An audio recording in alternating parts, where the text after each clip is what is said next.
Наверное, на нашем поколении мы помним, как выдумали миф о сицилийской мафии. Сицилийская мафия, сицилийская, и все списывалось на сицилийскую мафию. Все зло. Он наел оскомину, на Западе быстро отказались, до нас она еще, до советского человека, не очень-то прижилась, поскольку были изолированы от мира. Тут же быстро состряпали еврейский сионизм. И вот на этом мифе делалось все зло над человечеством. И были всегда мальчики для питья, бей евреев. Во всем виноваты евреи. Еврейский сионизм. Списывалось на него. Он тоже наел оскомину.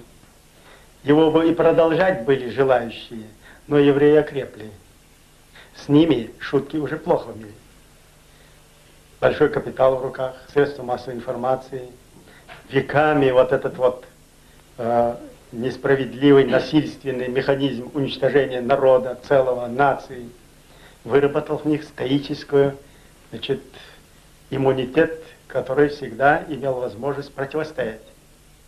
Теперь надо было выдумать новый миф, поскольку евреи бьют очень больно, и могут бить, и есть в руках чем бить. Надо было выдумать чеченскую мафию. Ее начали стряпать лихорадочно, на замену еврейскому сионизму, начиналась сначала перестройки. С 1986 года уже пошла пропаганда. В 1987 уже первые массовые публикации в средствах массовой информации. Чеченская мафия, чеченский рекет, вот беды всех советских людей и всего мира. А газета «Гласность» откровенно в 1989 году уже свою программу партийная газета выдала, что дальше вот эта чеченская мафия будет основным критерием, по которым будут мериться все зло, на которого списывать будут все негативное, что бы задумали в канцеляриях империи. Будут играть, в переговоры начнут играть на уровне идите договаривайтесь, переговаривайтесь с военными.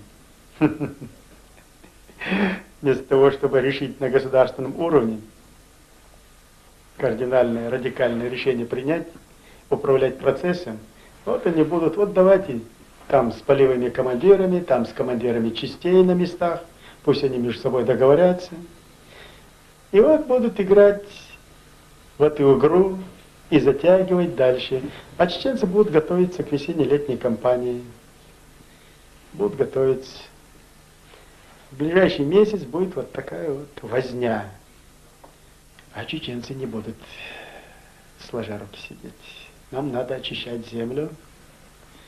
Нам надо перейти к созиданию и готовиться к длительной войне, которая может продлиться еще 50 лет.